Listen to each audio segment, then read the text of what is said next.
Welcome, everyone. We're going to wait for about a minute till a few others join us, and then we'll get underway with the program.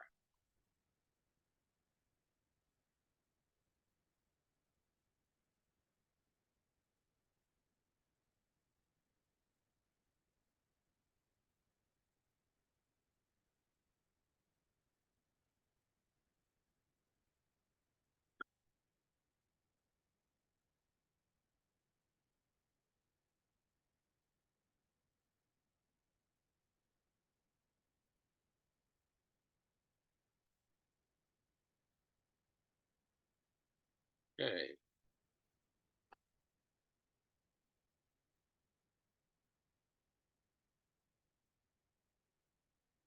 Okay. Well, we're going to get underway. Welcome to the Florida Civic Advance webinar series, where we showcase innovative examples of improving the civic health in our communities. You can go to the next slide. So today's program focuses on engaging youth and enhancing civic health in communities. And in particular, we're going to focus on this community action projects for the environment effort that the UF and 4-H have worked together on. Next slide. So I'm Bob Jones, and I'm a Florida Civic Advance board member, and we're a nonprofit, nonpartisan organization and network committed to working across sectors to advance civic health in Florida communities. Civic health relates to the overall well-being of residents, neighborhoods, and communities using their collective voice to find solutions to key issues where they live and work. Communities with strong civic health indicators have higher employment rates, strong schools and libraries, more responsive governments, and their residents, in fact, live longer and healthier lives. So it's an important concept at civic health. But the civic health challenge for Florida is considerable, and we are the third largest state in the country. However, we rank among the weakest states in terms of civic health, covering voting measures, covering voting, volunteering, helping neighbors, and fixing community problems. We want to change that, and the next slide is a infographic that sets out the effort that the Florida Civic Advance launched in 2023 for the next several years. And we mission and vision, but in particular, we want to support the measurement of civic health and look at that at the community level. And this is part of the convening and showcasing civic excellence program, this webinar series. So we encourage you to join this network, and we want to make sure that we can provide some continuing information, and we'll later in the program at the end we'll talk about some of the events that we are planning in the upcoming months. In terms of housekeeping, in the presenters will be making their presentation, but you should feel free, and we very much encourage you to use the chat function to highlight questions, comments, even resources that would be helpful. We capture those in the final analysis when we post it on the web. We'll have the chat information that will be posted alongside there. We are recording this session for those who were not able to join us, that they can look at a later point. And I think I will go to the next slide. And so I want to just briefly introduce the panel. We have a really considerable amount of expertise that is collectively on this panel. So Martha Monroe is an associate professor at the School of Forestry, Fisheries and Geomatic Sciences, and she as a professor in environmental education, Sea Grant affiliate faculty. She's responsible for extension activities regarding research and teaching environmental education courses. She has worked with the 4-H clubs around the state and teacher programs, as well as a deliberative dialogue program, which is called Civic, in which it works with FAMU and UF on that program. In the past, she directed the Resource Center at GreenCom, an international environmental education and communications group, and she's a published author of a considerable amount of publications, very focused on environmental education. And she received her doctorate from the University of Michigan at Natural Resources. I met Martha 20 plus years ago when we worked together, and she was the inaugural class of the Natural Resource Leadership Institute, which we worked with the University of Florida on at that point. Megan Innes, she has been assistant curator at the Florida Museum of Natural History, and congratulations, was just appointed as the director of the Thompson Earth Systems Institute at the University of Florida. She is focused on museum education. Her research has focused on how to support science interests and career interests of underrepresented groups through civic engagement and family programs. She studied studied and got her doctorate at NC State, and her bachelor's in marine biology at UNC. Sarah Wolfing is a legal skills professor and director of the prosecution clinic at University of Florida Levin School of Law, or College of Law, excuse me. In the past, she's taught at Stanford and San Francisco, University of San Francisco Law Schools. She's studied sociology at Princeton and got her law degree from Boston University.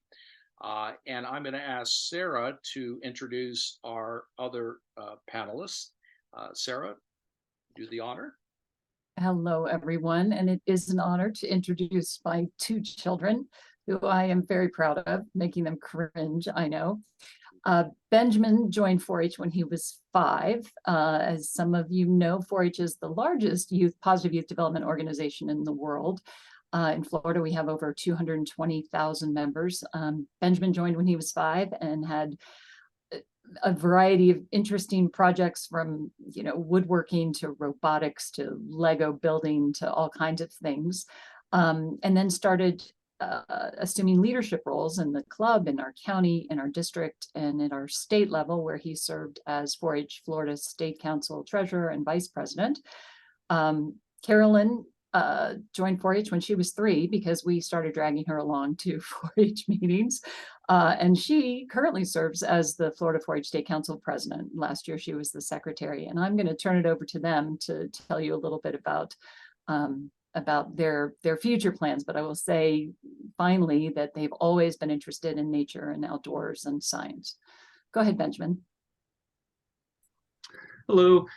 Yeah, so I was just finishing my time in 4-H this year as I graduated just a couple months ago. I'm going to be heading off to Lewiston, Maine, to study at Bates College. I'm going to be studying engineering. I'll be doing their 3-2 engineering program. I'll spend the first 3 years at Bates and the final 2 years finishing up my degree at Dartmouth College or Columbia University. And I'm happy to say I'll be swimming collegiately all the while, and plan to stay civically engaged as well, which I'm excited about.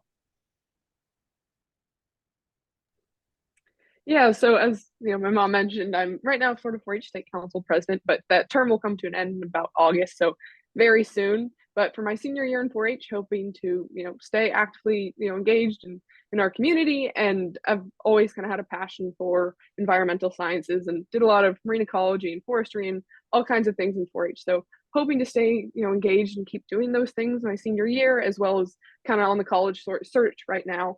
And as well as with Benjamin, I'm hoping to swim collegiately, so looking at schools where I can kind of follow my passion of either environmental sciences or pre-med, and then be able to swim. So gonna stay busy with college applications my upcoming year.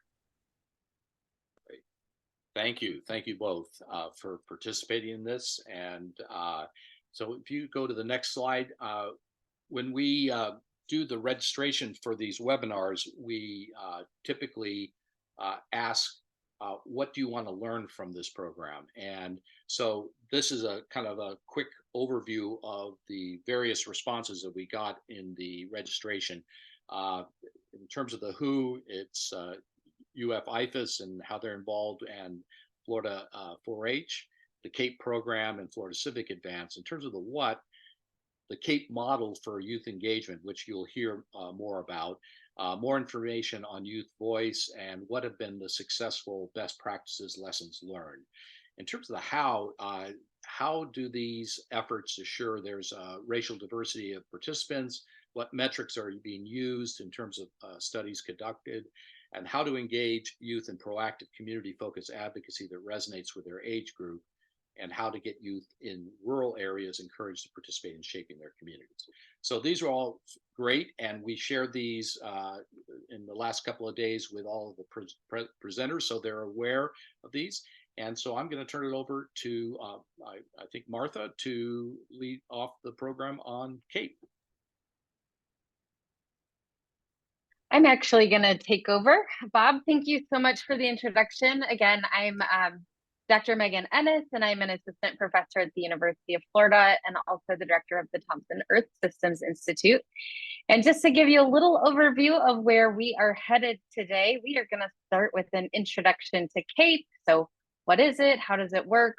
What fun things do we have planned for this next year? And then Sarah and her family will share with us how they've been involved with CAPE here in Gainesville. And then I will bring things together to talk about how you can be involved and how this might work with some of the organizations you all are working with.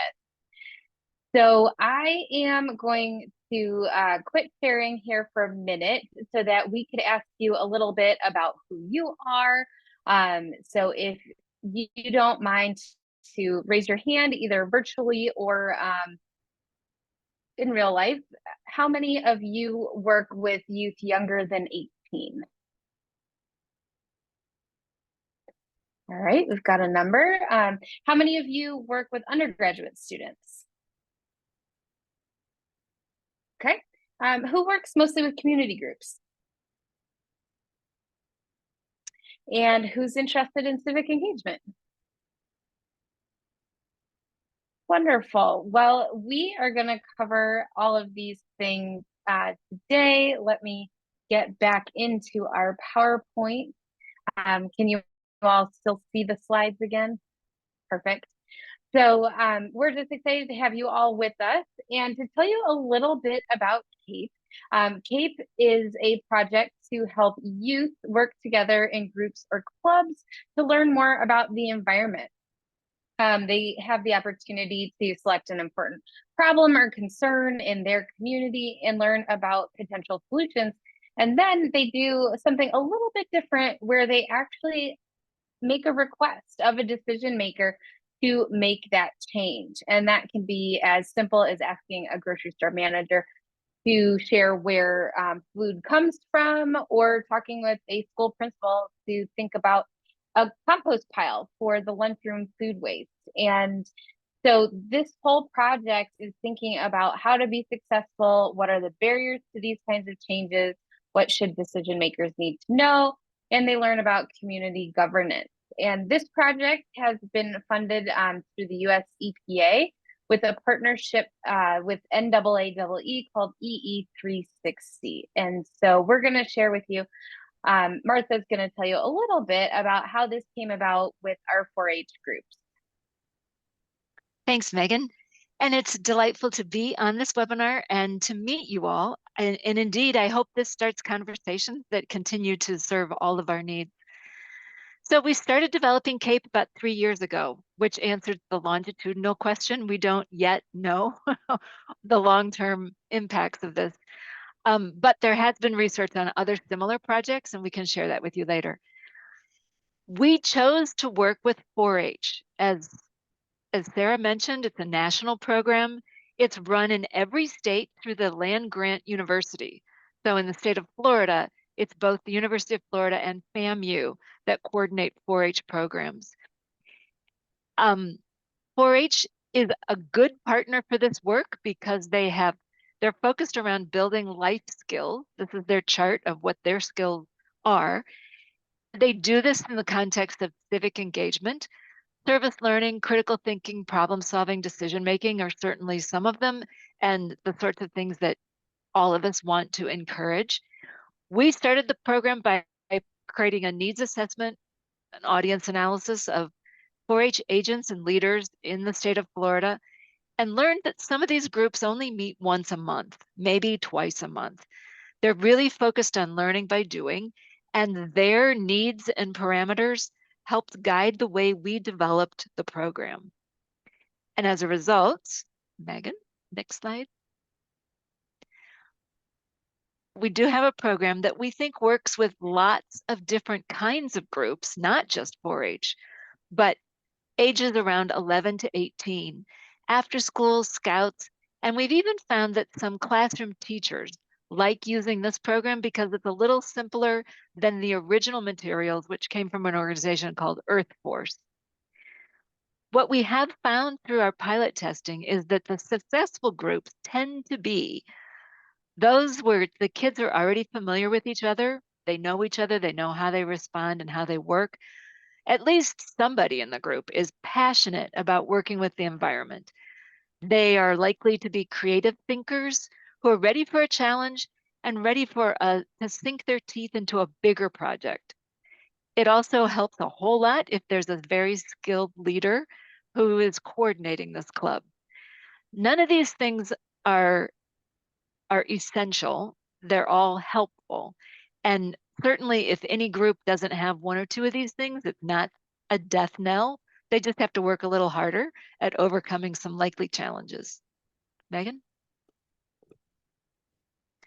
Our objectives are that the program helps build youth self-efficacy and collective efficacy and enhance youth civic literacy in the context of environmental issues and positive youth development in order to create a more sustainable community.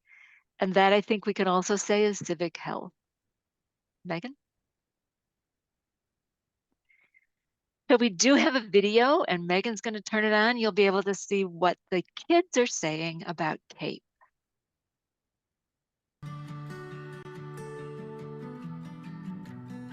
Hi, my name is Taylor Dykes, and I'm here to talk about Community Action Projects for the Environment, or CAPE, a new 4-H program for youth.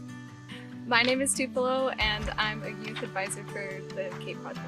Through a series of meetings, CAPE guides youth through looking at a local environmental problem in their community, and then coming up with a project that would change a policy to address that issue. CAPE is different from a normal service project because you really dive deeper into the environmental issue and you look at all the different organizations that are working on that issue in your community.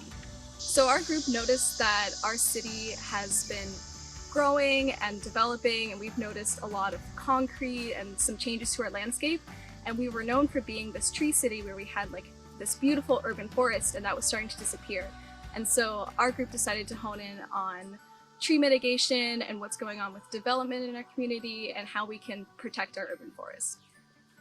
Here are other youth from across Florida who are part of CAPE this year. I think it's very important for young people like me to be involved in big decisions because then they get a leadership status and they're more confident in making decisions.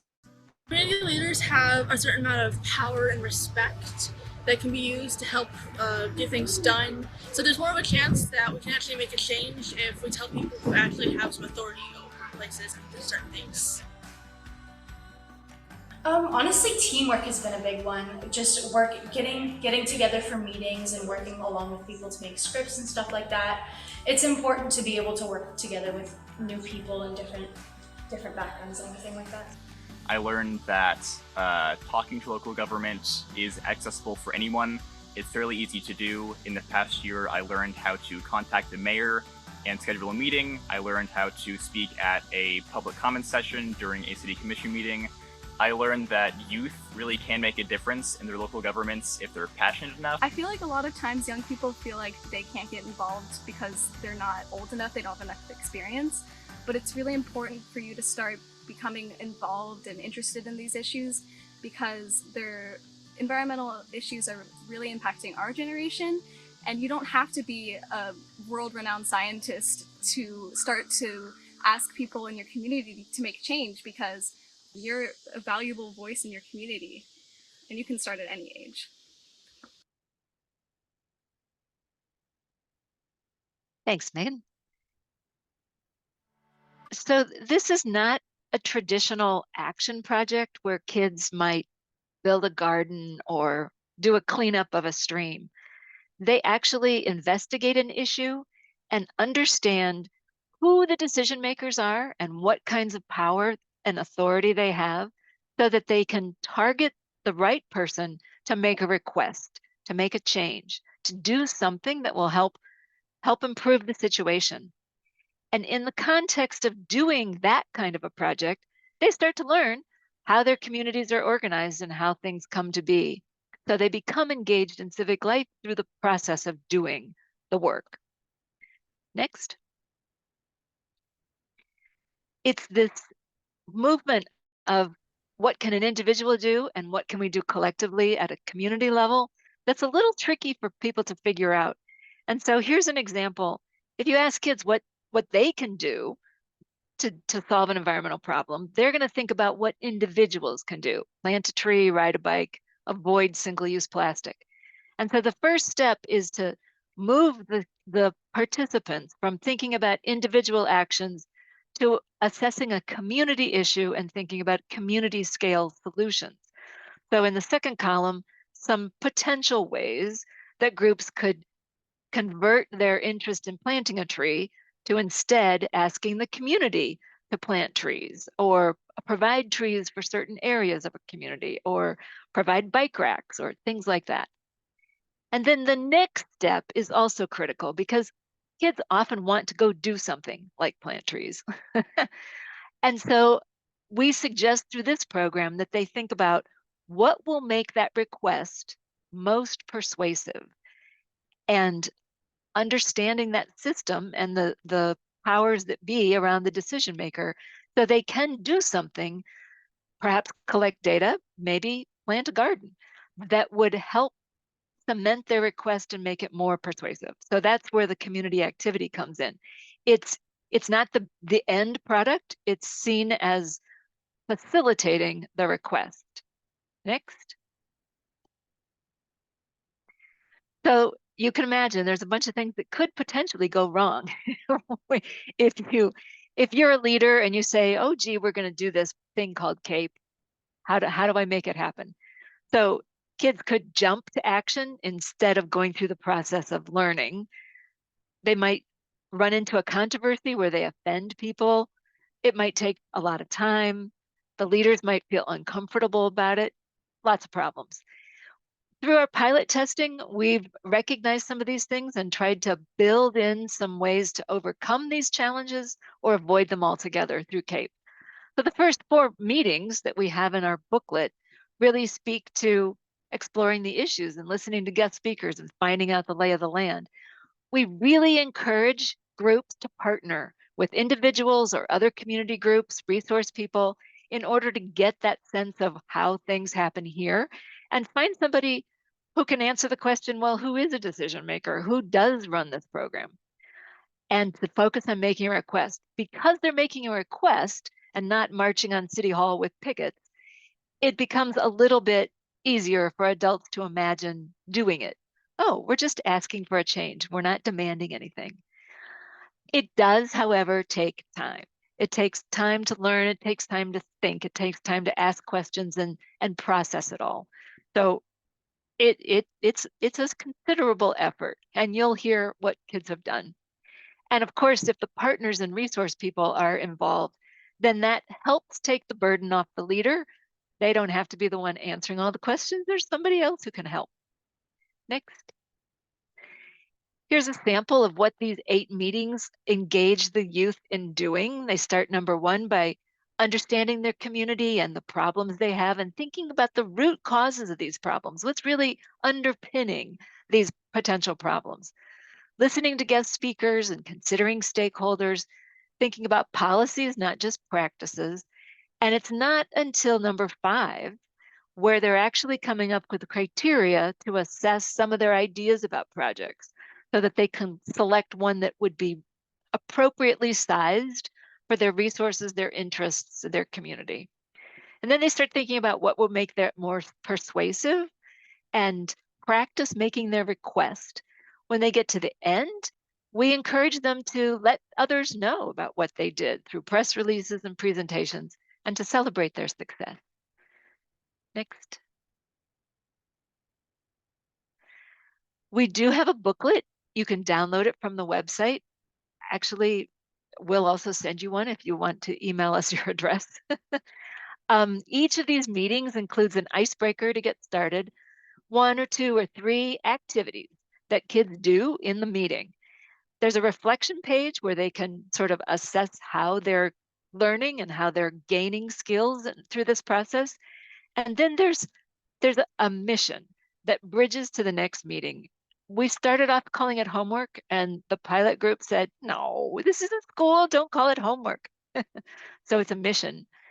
We've got some slide presentations and videos and all sorts of resources available on our website and a training program. So you're welcome to engage with all that. Next. So it's clear that in only 8 meetings, we're not teaching people how a bill becomes law. We're not teaching people about the water cycle. We don't include any of the environmental information in our materials, in part because we don't know what the group wants to do. And the other part is all that stuff is already available. There's gobs and gobs of resources around environmental education. These are some of the most famous ones that are available nationally, but there's even more. And so all people have to do is ask, my kids want to look at this problem, and how do I learn more about that? And I'm sure there's something available, and we'll help find it. Next. So here's an example of one of our handouts. We want to focus kids on thinking about filling in the blanks. So they'll be ready to explain what their project is when they can do that. In our community, what is the problem? It's an important environmental concern, and that's because it creates these kinds of problems. The organization or the leader that we think can address this issue is, who their decision maker is. We would like to ask them to make a change. And what is it? And when they can fill in those blanks, then they've got a CAPE project that they can start to do. Next. We've got handouts and activities and worksheets so that they can think about writing a press release or preparing a presentation, for example. There's all sorts of things like that in our materials. So what we've got next is some examples of what some of our CAPE groups have done. From Alabama. This is a group, they actually were an environmental club in a high school. They contacted the mayor, met with people in their city, and met with water quality experts to learn what the problems were in Mobile Bay. They decided that public education was the first thing they needed to change, and so they created this video.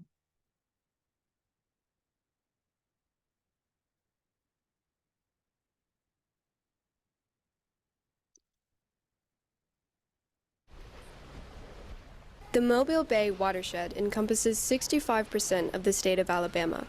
It is home to over 1,600 different species of plants and animals and is considered to be one of the most biologically diverse ecosystems in North America. Our local economy is dependent on the health of the bay, creating over 100,000 jobs and contributing $1.5 billion to America's GDP. It is one of only 2 places in the world where the beautiful phenomena, jubilees, occur. Our bay is special, but it is in danger. The overuse of herbicides, like Roundup, destroys important ecosystems like the Mobile Bay. When used improperly, these chemicals run off into our waterways and damage the flora and fauna. The herbicides can reduce and eliminate many species, leading to less biodiversity. It has also been linked to DNA abnormalities and reproductive issues. In order to maintain the health of our bay and our people, get educated on the safe use of herbicides today. Thanks, Megan. And Sarah and Benjamin and Carolyn will tell their story about what they did. So I'm going to turn it over to Benjamin in a moment, but I wanted to just say that the group that we formed in Alachua County in Gainesville, Florida, had worked together before, and many of us had known Dr. Monroe from our time competing at the 4-H State Forest Ecology Contest. So we were kind of a cohesive group, which, harkening back to Martha's earlier comments, really made our project sing, I guess is the way to describe it. So Benjamin, go ahead. Yeah, and going off of that, we were a team that was mostly of forest ecology competition people and had a passion for the forest in general. So the obvious choice of being in Gainesville, which was already designated a tree city by Tree City USA, which essentially just recognizes its immense canopy and care for trees in the city. It was an obvious choice to help preserve this, because we had all noticed that despite this designation, despite efforts to keep our tree canopy preserved, it was still disappearing. And so we weren't as much deciding on what our topic was, because that was almost a no-brainer for us, because we were all very passionate about that subject, but rather we were deciding what our course of action should be to try to preserve this resource that we all really were passionate about. Our first step was talking to a couple different guest speakers, but principally the retired city arborist, who gave us an idea of the policy around preserving these trees throughout urban development. And there was actually quite a lot of policy in place that had hefty fines on removing tree canopy during urban development and putting this money in a tree mitigation fund that was then going to be used to plant trees, new trees on city land to help keep the tree population level, if not increase it. But we also learned from the city arborist that this wasn't working as it was planned. Despite the good plan, there was definite flaws in it. And one of that was seen in the tree mitigation fund ballooning to over $7 million. That while the people were, or the developers were not perturbed by the fee, they were kind of just seeing it as a cost of development rather than being deterred. And on the other side of the plan, where we were supposed to be replanting, we could only replant on city land, and there wasn't enough city land to make all these trees put back. And so the fund kept ballooning, and there was more and more trees being removed from our beautiful city. So from then we went on to talk to the tree advisory board, and then the landscape architect, later the mayor, and then later the city commissioners, stopping all the way, learning more and more about this policy and brainstorming along with them what we could do to make it better. We found along the way that there was a lot of people that were passionate about the same principles, but were not quite as educated about the policy, and learned with us. And we made some educated decisions there, and we're stepping closer and closer to policy and working with the right people to change this policy to make it more impactful and more purposeful.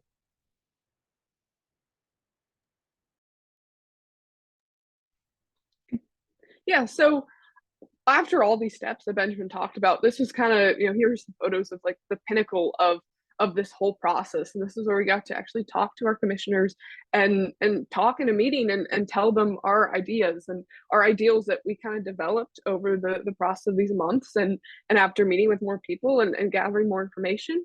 And it was so cool to see the culmination of this small idea that we had as a group just grow and grow to the point of being able to talk to these people that actually can make the change. And so one of our members here, Abigail in the left photo, got to talk and share our ideas with the commissioners and her speech, and really share the ideas that we developed, along with other adults and youth that went to this meeting and shared their thoughts on the ideas of these 4 specific oaks that were in our city that we were trying to protect and keep up, that they were trying to remove for all sorts of different reasons. And so it was just kind of cool to see, these meetings starting out maybe in Zoom and this small idea that, in the beginning, a lot of community service projects do, it's one and done, and you don't really get to see the action that really creates in the end. So it was cool to be able to go to this meeting and talk to the people that make this change, and then to see the change happen, and to be able to see that we saved a lot of these trees, and that our words mattered. And even though, what was mentioned earlier is we're youth and we're young and we might be kind of classified as inexperienced, but that our voice made a difference in the end, and that we were able to really rise up to this challenge and succeed. And one of the neat parts of this is that there were other people also engaged. So our work with CAPE was very much part of a larger community effort that involved the retired city arborist, that involved a group that she had spearheaded, involved a lot of community members who were just really, really concerned. So this is pictured in the left-hand side. There is one of the 4 old heritage oaks that was slated to be chopped down. And we learned at this city commission meeting that the reason these trees were about ready to be axed was because they had had a number of slip and falls and lawsuits because the oak had pushed up the bricks and the sidewalks, and so people had tripped, and they were concerned about access. They were concerned about having more lawsuits and more payouts. The man you can see speaking on the right is Jonathan Pruden, and he is a wounded warrior himself who also works for the Wounded Warrior Project. And he spent several years after he lost his lower leg in a wheelchair. So he was really a perfect partner to speak in conjunction with not only his daughter Abigail, but with the 12 or 15 other members of the community who addressed the council that day to say, look, I care about access. I myself have experienced disability, live with disability, but here are some other ways we can tackle this problem. And he and Abigail, offered ways to differently interpret the statutes that the city attorney and the city manager felt, tied their hands and required them to chop down these trees. And it was just so satisfying to be part of this large community effort with young people, with old people, with, active adults, people who are working in the community on all kinds of different things to really bring about this result. And, as Martha talked about in the beginning, this idea of individual and civic and community efficacy, this feeling like you really can make a difference. This was just, a beautiful, beautiful ending. One of the things we read about when we first started this, and I would say ending in the sense that we had been working to this moment for about 1.5 years. So this was not your typical service project. This was something that we had studied. And one of the case studies that we read about when we first began was a group of kindergartners in New York City who were inspired by their parents and their caregivers as they're hanging around these parks and noticing city workers in New York spraying pesticides on their park and on their trees, their areas around their play equipment.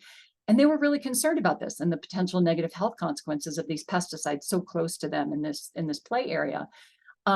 It took them 7 years to change the law in New York City. So we were sort of functioning with this in the back, and 1.5 years of effort to save these 4 old heritage trees seemed like a real win. And of course, some projects take 7 years. But this commitment and this, seeing how government works and figuring out who it is who can make the change was really, really important.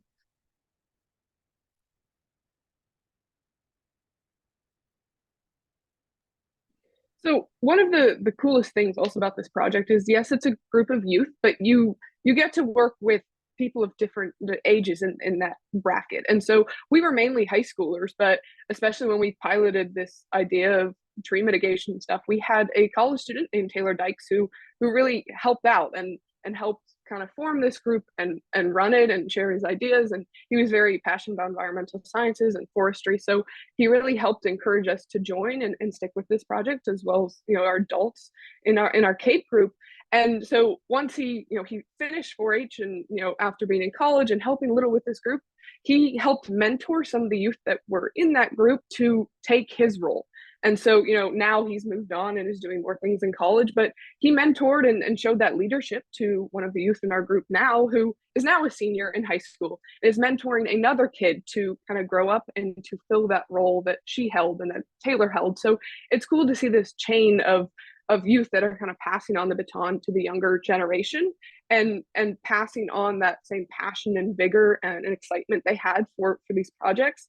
And that we're not just working with high schoolers, but we're working with people who are graduated from 4-H and are moving on to different things in their life, but that CAPE still stayed as a prominent piece of that puzzle.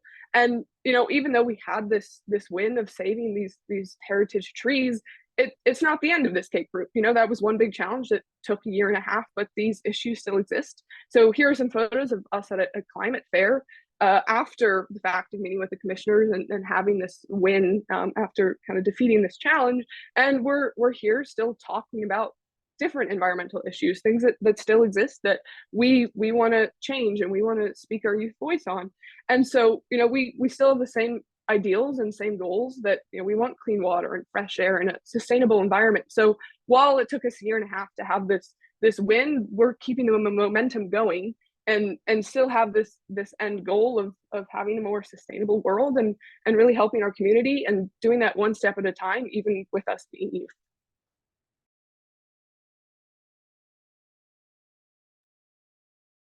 Great. Well, thank you, Sarah, Carolyn, and Benjamin for sharing your experience. Now I'm going to share with folks where we're headed in this next year. And so we are headed into our third year of the grant from NAAEE and the EPA. And for this year, we are going to be working with museums and zoos across the state of Florida. So this will be the Jacksonville Zoo, the Brevard Zoo, the Frost Science Center down in Miami, and the Orlando Science Center. And each of these museums and zoos are going to act as a hub where we will be hosting workshops at these locations. They will be recruiting informal science educators to work with community groups to come participate in these workshops. And we will be training folks on how to use the CAPE materials. We will be giving out resources for folks to use and just really thinking about how to support facilitators as they are leading these groups in the next year. And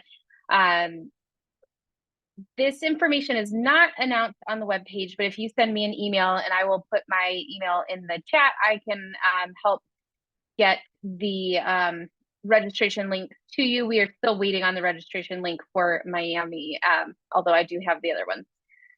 So when we're thinking about how you might be involved, we're looking for community partners that want to help support these youth groups, either 4-H groups or museum after school programs, summer camps, things like that. Because these youth groups and their leaders often need ideas on how to identify who are the relevant community leaders or who are making the decisions. What sort of work has already been done in this space? Are there regulations or policies they need to know about? Why is it a problem? One of the activities they have to come up with is what are the root causes of the issue they're looking at. So if you are interested in helping to support a CAPE group, we can help put you into contact with groups that are in your local area. Also, you are welcome to use our CAPE resources. So we have lots of activities in here that anyone can use. So even if you don't want to host a full CAPE workshop or 8-week project with students, that you can still use these materials with the groups you're already working with to help them think about how to be more civically engaged. So I already dropped it in the chat, but we have a website that includes examples of what other groups have done. You can log in and sign up for a 5-module training. They're all videos. And we'll walk you through it. You take a few quizzes, and then you can have a certificate to facilitate CAPE with an organization that you're working with. We have all of our resources there. Our evaluations are in there. So if you do work with a group, we would love for you to do pre and post assessments with them, to share with us, and also to help you see if you're being effective, and so many more resources that we won't even get into. So we do recommend that you visit our CAPE website and log in to join and learn more about what we do. So we have shared a lot of information with you. So we are curious what kinds of questions that you all might have. So we can, you have the website already. I'll drop my email in there. So I'm gonna unshare my screen just for a moment in case folks have questions.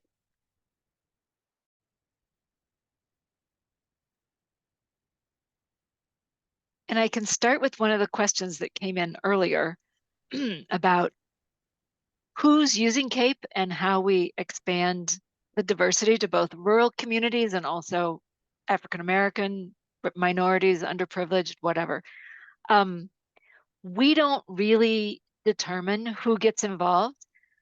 We are trying to make CAPE resources available to everyone and anyone, not just 4-H clubs, but after school clubs, museums, zoos, etc. We have been partnering with FAMU, and so that's one way we're increasing diversity. But of course, we don't determine what kids they work with either. And so it's pretty much a matter of making the resources available and making them available to the organizations that do work with vulnerable communities or disadvantaged areas or whatever. So we're trying that. And again, we're in the beginning phases. So we're working towards those goals because yes, everyone needs to be empowered and everyone needs to be at the table.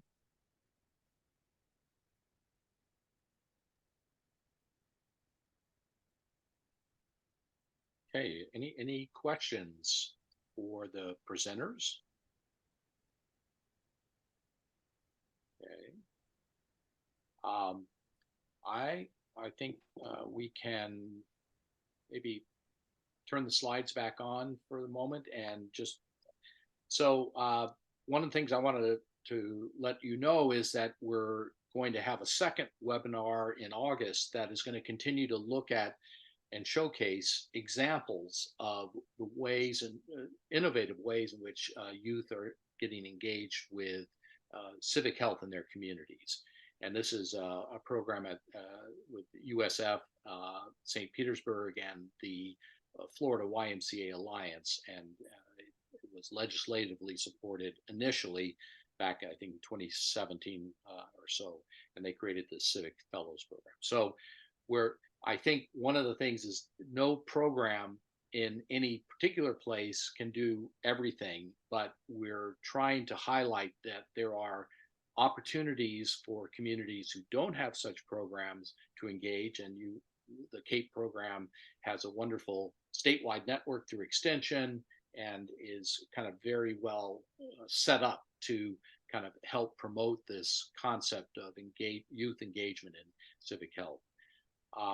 So the next slide is just in September, we're going to highlight a webinar on Miami Underline initiative, which is transforming public places into civic assets for the whole community. It's a 120 acre world-class linear park, 10 miles underneath the Metro Rail in Miami. And we're going to learn they started back in 2013, 2014, and they are actually constructing this in the first phase.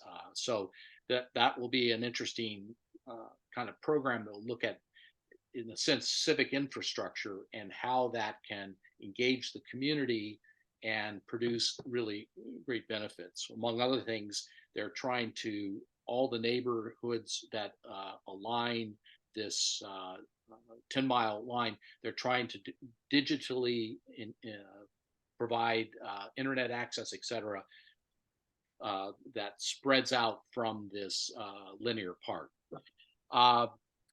Next slide.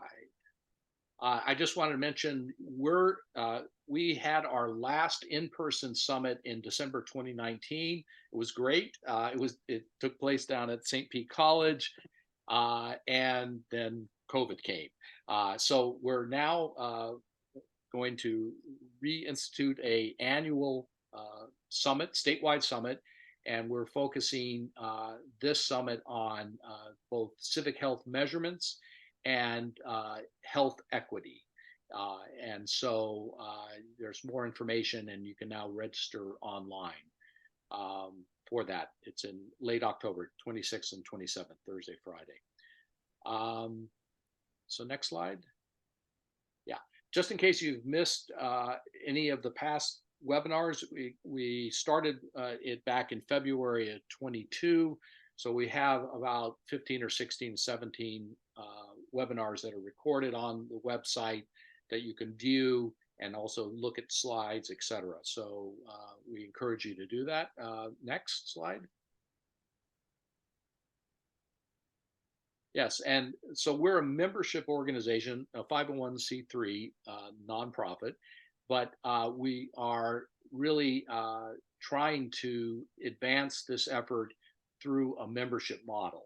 And so we welcome organizations and individuals to join, and there's information on our website, both benefits as well as application for that. And finally, yes, this is just the website, the membership benefits application.